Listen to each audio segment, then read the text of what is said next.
Now to South Asia, where a conflict between Afghanistan and Pakistan has flared up. And joining us to break it down and what it all means for you is foreign policy analyst Rod Martin. Rod, great to see you again this morning. What's the state of the conflict there right now?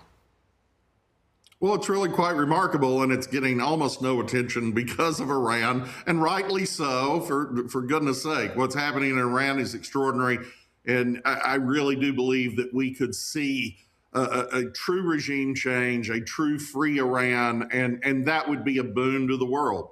It would also be a boon to us in this South Asia conflict. What's happening has been going on now for several months. Back in October, Pakistan saw the need to actually perform airstrikes in Afghanistan. That has resumed. Major hostilities have resumed. There was a ceasefire back last fall, negotiated by Qatar and Turkey. That has fallen by the wayside. And what people have to understand is that this really is dangerous in multiple dimensions. At a low level, at the most likely level, this is destabilizing to Pakistan. This is a problem for China.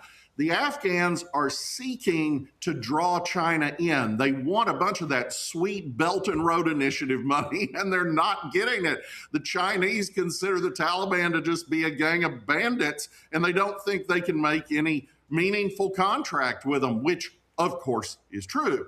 So Afghanistan is trying to provoke one of China's key allies, Pakistan, a nuclear power, to get it to come in and mediate and hand Afghanistan a bunch of money in exchange for peace.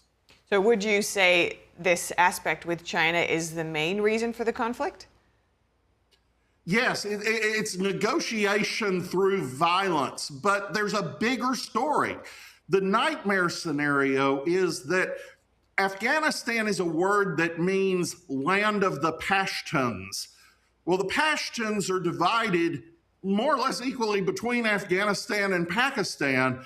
They were arbitrarily separated during the British imperial era, and the Taliban is an overwhelmingly Pashtun organization. Now, there are lots of ethnic groups in Afghanistan, but the Pashtuns dominate through a reign of terror with these awful, awful Taliban leaders who just murder girls for reading and, terrible things. Okay, so the Taliban, because of the Pashtun division across that border, are heavily infiltrated into the Pakistani intelligence services.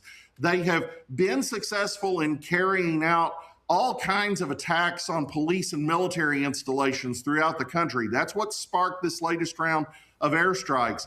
But their ultimate end game, if they could pull it off, is to capture Pakistan as they have Afghanistan. And suddenly they'd have a country of 200 million people with about 200 nuclear weapons, and they would make our problem with Iran look like nothing. Tell me more about that. Well, that's the real danger. I have to stress, it's not a highly likely danger. Pakistan is actually a real country. They actually do have some stability. You wouldn't know it all the time, but they do. And they've actually done a pretty good job of herding this in their most important institutions. The problem for them is this large Pashtun population that is scattered all along this border. And the Afghans learned in dealing with us that you can wear out a major power and you can force compliance without actually winning a military victory. That's what's happening here. So their best case scenario they're shooting for is to get China to come in and give them a wad of money. But even if they got that, they would want to use it to try to take over Pakistan. What role, if any, should the U.S. play in this? And if we have time for it, just about a minute, what role, if any, has the U.S. foreign policy played in it so far? The most important role at the moment is the Iran conflict in giving Afghanistan a boundary with a free Iran that isn't going to put up with a lot of the terrorist activities that we're seeing. You actually constrain their room for bad behavior. The Indians want to use Iran as a trade route into Central Asia. That would also help things, and it would give them some levers over Afghanistan.